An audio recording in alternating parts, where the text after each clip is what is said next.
Di timur Laut Amerika, terletak sebuah kota tua yang pernah menjadi saksi lahirnya sebuah bangsa.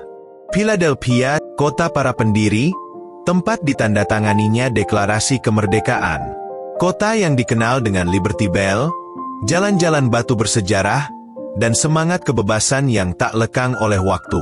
Tapi di balik riuhnya pasar Reading Terminal, megahnya Independence Hall, dan semangat modern dari gedung pencakar langit, ada sisi lain yang jarang tersorot.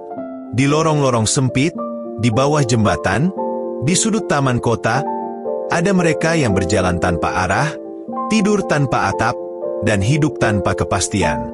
Mereka yang kehilangan tempat, kehilangan suara, kadang bahkan kehilangan nama.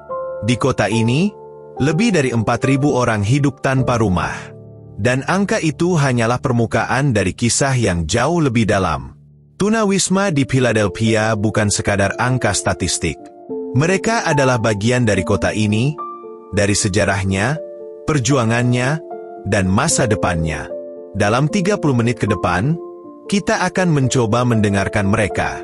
Bukan untuk menghakimi, bukan untuk mengasihani, tapi untuk memahami.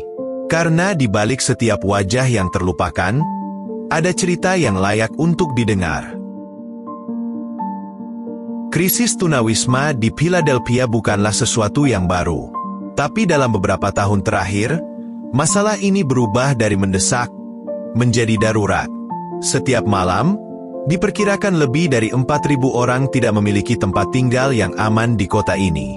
Dari jumlah itu, sekitar 1.200 benar-benar hidup di jalanan, tidak di tempat penampungan, bukan di fasilitas darurat, tapi di trotoar, di taman, di bawah jembatan. Dan itu hanyalah angka yang bisa dihitung. Banyak lagi yang hidup dalam kondisi yang disebut homeless tersembunyi. Berpindah-pindah tidur di sofa teman, dalam mobil, atau tempat yang tak layak disebut rumah. Siapa mereka? Mereka adalah mantan buruh pabrik yang kehilangan pekerjaan. Veteran perang yang kembali dengan trauma yang tak terlihat. Remaja LGBTQ yang diusir dari rumah. Ibu tunggal yang tak mampu membayar sewa. Bahkan anak-anak. Tak satu pun dari mereka memimpikan hidup seperti ini. Tapi krisis ekonomi, kelangkaan hunian terjangkau, kesehatan mental yang tak tertangani, dan epidemi opioid, semuanya ikut membentuk badai yang sempurna. Di Philadelphia, harga sewa naik lebih cepat dari pendapatan. Hunian murah semakin langka. Dan sistem bantuan sosial seringkali datang terlambat atau tidak cukup. Lebih dari sekadar masalah perumahan, tunawisma adalah cerminan ketimpangan sistemik yang telah mengakar lama. Ini bukan soal orang yang malas bekerja, bukan soal pilihan hidup. Ini adalah soal kesempatan yang tidak merata. Ketika rumah menjadi barang mewah, maka kehilangan tempat tinggal bisa terjadi pada siapa saja, termasuk mereka yang kemarin terlihat seperti kita. Bayangkan bangun setiap pagi tanpa atap di atas kepala. Tidak ada alarm, tidak ada kopi panas, tidak ada kamar mandi, hanya langit dan dingin yang menembus tulang. Di jalanan Philadelphia, rutinitas bukan tentang pekerjaan atau sekolah. Rutinitas adalah soal bertahan hidup. Pagi dimulai dengan mencari tempat aman untuk buang air. Mungkin di perpustakaan umum, mungkin di restoran cepat saji, jika pegawainya cukup ramah. Lalu dilanjutkan dengan berburu makan siang, antrean panjang di dapur umum, makanan sisa dari gereja lokal, atau sekadar berharap dari belas kasih orang yang lewat. Setiap langkah di jalan membawa risiko. Kehilangan barang-barang, dicuri saat tidur, disapa oleh polisi, atau sebaliknya, diabaikan total. Tidur tidak pernah nyenyak. Kadang di bangku taman, kadang di sudut trotoar dengan kardus sebagai alas. Di musim dingin, hawa bisa membunuh diam-diam. Dan di musim panas, dehidrasi menyerang tanpa tanda. Mereka yang hidup di jalan bukan hanya kehilangan rumah. Mereka juga kehilangan rasa aman, kehilangan privasi, kehilangan martabat. Banyak yang mencoba menjaga penampilan, tetap mandi di tempat penampungan, menyisir rambut, menggenggam sisa-sisa harga diri. Tapi sulit ketika orang-orang menatapmu dengan curiga atau berpaling seolah-olah kau tak ada. Kita berbicara seolah tunawisma itu satu wajah. Padahal, ada ribuan wajah dan ribuan kisah. Di tengah lalu lintas dan hiruk-pikuk kota, hidup mereka berjalan pelan. Kadang tidak berjalan sama sekali. Tapi yang paling menyakitkan bukanlah lapar atau dingin. Bukan kurangnya tempat tidur. Yang paling menyakitkan adalah saat tidak ada yang melihat mereka. Saat mereka dianggap tidak ada. Philadelphia tidak tinggal diam. Di tengah krisis yang terus membesar, muncul berbagai upaya untuk meredam gelombang tunawisma. Di seberang kota, berdiri sejumlah tempat penampungan darurat, shelter yang membuka pintunya bagi mereka yang tak punya pilihan lain. Setiap malam, ratusan tempat tidur diisi. Tapi setiap malam juga, masih banyak yang terpaksa tidur di luar karena keterbatasan kapasitas. Beberapa penampungan mengharuskan orang datang lebih awal, mendaftar sebelum antrean penuh. Ada yang menetapkan aturan ketat. Tidak boleh membawa barang banyak, harus bangun jam 5 pagi, dan harus keluar sebelum matahari benar-benar naik. Sebagian merasa terbantu.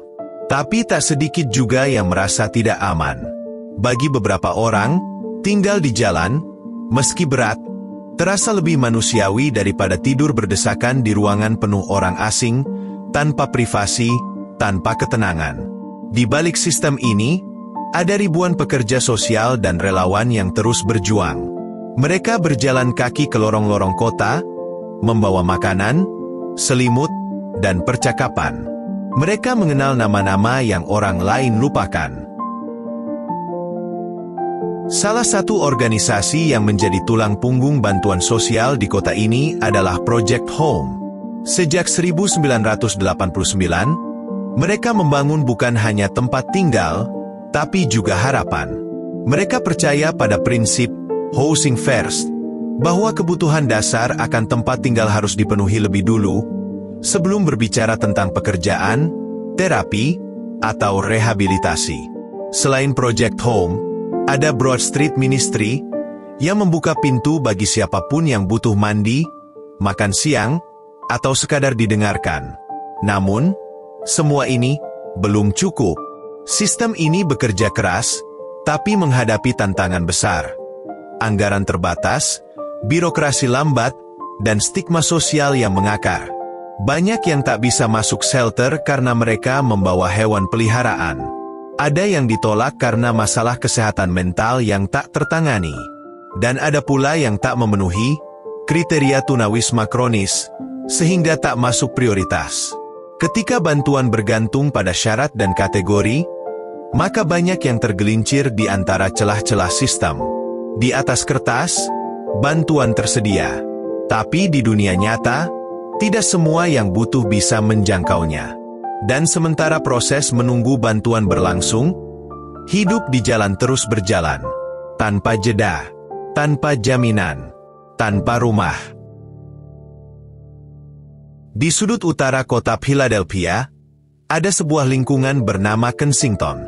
Di sana, krisis tunawisma bertemu langsung dengan krisis yang lebih gelap, epidemi opioid. Orang-orang menyebutnya sebagai Ground Zero, krisis narkotika di Amerika. Di trotoarnya, jarum suntik berserakan seperti daun gugur. Di lorong-lorongnya, tubuh-tubuh membungkuk, tersesat di antara rasa sakit dan euforia sementara. Di antara mereka, banyak yang tidak hanya kehilangan rumah, tapi juga kehilangan kendali atas tubuh dan pikirannya. Ketergantungan opioid seringkali dimulai dari tempat yang tidak disangka. Resep penghilang rasa sakit, cedera kerja, atau trauma masa lalu. Tapi begitu masuk dalam lingkaran itu, sangat sedikit yang bisa keluar tanpa bantuan. Sayangnya, bantuan itu jarang datang tepat waktu.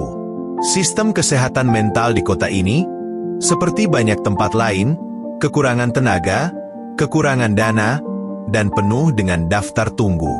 Banyak tunawisma yang mengidap gangguan jiwa, skizofrenia, PTSD, bipolar, depresi berat. Tapi tanpa alamat tetap, tanpa asuransi, dan tanpa dokumen identitas, mereka tak bisa mengakses terapi atau pengobatan. Akibatnya, banyak yang dibiarkan mengembara dengan luka batin yang tak pernah sembuh. Dan disitulah obat-obatan jalanan menawarkan pelarian singkat, meski dengan harga yang mahal. Ketergantungan narkotika dan gangguan jiwa bukan penyebab tunggal dari tunawisma. Tapi keduanya memperumit keadaan, mengikat orang dalam siklus yang makin sulit diputus. Dan ketika seseorang kehilangan kendali atas pikirannya, masyarakat seringkali mundur. Stigma mengambil alih simpati. Kita lebih cepat menghakimi daripada memahami. Tapi mari kita jujur, tidak ada satupun dari mereka yang ingin hidup seperti ini. Tidak ada anak kecil yang bermimpi menjadi pecandu. Tidak ada remaja yang bercita-cita tidur di trotoar. Mereka adalah korban dari sistem yang gagal menangkap mereka saat jatuh. Dalam krisis ini, yang dibutuhkan bukan hanya tenda atau makanan, tapi juga akses ke rehabilitasi, dukungan psikologis, dan yang paling penting, kesempatan untuk sembuh. Karena setiap orang berhak pulih, dan setiap luka, bahkan yang tak terlihat, berhak ditangani dengan kasih dan hormat. Di tengah gelapnya krisis tunawisma di Philadelphia, masih ada cahaya, meski kecil, tapi tak padam. Karena kota ini bukan hanya tempat di mana orang kehilangan harapan, tapi juga tempat di mana harapan mulai dibangun kembali, pelan-pelan. Salah satu terobosan besar datang dari prinsip sederhana namun revolusioner. Housing first. Pendekatan ini tidak menunggu seseorang pulih untuk diberi tempat tinggal, tapi justru memberikan tempat tinggal lebih dulu. Karena rumah adalah fondasi dari pemulihan.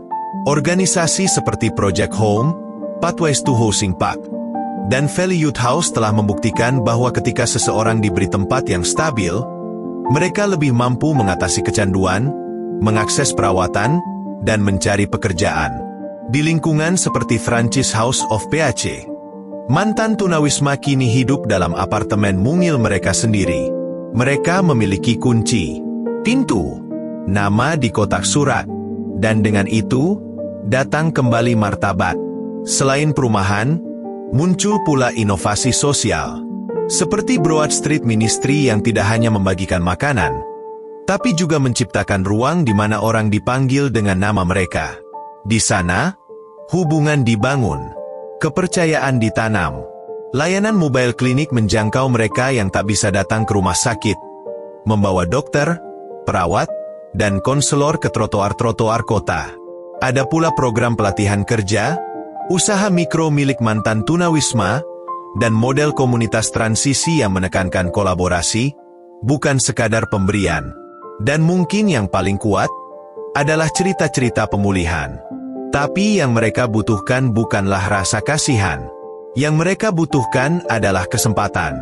Karena di balik setiap tenda, ada seseorang yang menunggu untuk diangkat. Di balik setiap kisah kelam, ada potensi babak baru yang lebih terang. Dan di kota yang dulu menjadi tempat lahirnya kemerdekaan, mungkin inilah saatnya Philadelphia kembali menjadi tempat lahirnya harapan. Bukan hanya bagi bangsa, tapi bagi setiap manusia. Terutama yang paling terlupakan. Di sepanjang jalan-jalan Philadelphia, dari pusat kota hingga sudut-sudut tersembunyi Kensington, ada ribuan kisah yang berjalan tanpa sorotan. Mereka tidak tampil di berita utama, tidak menjadi trending, tapi mereka nyata. Dan mereka adalah bagian dari kita. Tunawisma bukan hanya soal kehilangan tempat tinggal. Ia adalah cermin retak dari sistem kita, cermin yang menunjukkan betapa mudahnya seseorang jatuh, dan betapa sulitnya untuk bangkit kembali. Kita mungkin bertanya, mengapa mereka tidak bekerja saja? Atau, bukankah sudah ada bantuan? Tapi pertanyaan yang lebih jujur adalah, bagaimana kita bisa hidup nyaman, sementara begitu banyak yang tidur di trotoar? Mungkin mereka yang di jalanan bukan sekadar orang lain. Mereka bisa jadi adalah kita, atau seseorang yang kita kenal, yang satu hari mengalami kecelakaan, kehilangan pekerjaan, ditinggal pasangan, atau jatuh dalam depresi. Karena dalam hidup, jarak antara rumah dan tidak punya rumah seringkali hanya satu musibah. Lalu, apa yang bisa kita lakukan? Kita bisa mulai dengan melihat mereka bukan sebagai gangguan, bukan sebagai masalah yang harus disingkirkan, tapi sebagai manusia dengan luka, harapan, dan hak yang sama. Kita bisa mendukung kebijakan yang berpihak pada keadilan sosial. Kita bisa memilih untuk peduli, meski dalam bentuk kecil, menyapa, memberi waktu, atau bahkan sekadar tidak menghakimi. Karena perubahan besar selalu berakar dari keberanian kecil. Keberanian untuk peduli. Di kota ini, rumah-rumah berdiri kokoh. Gedung-gedung menjulang tinggi. Tapi sesungguhnya, kekuatan sebuah kota diukur bukan dari tinggi bangunannya, melainkan dari bagaimana ia memperlakukan mereka yang paling rapuh. Dan mungkin, saat kita benar-benar memahami apa arti rumah, kita akan sadar, rumah bukan hanya tempat untuk tinggal, tapi tempat di mana seseorang merasa layak untuk hidup.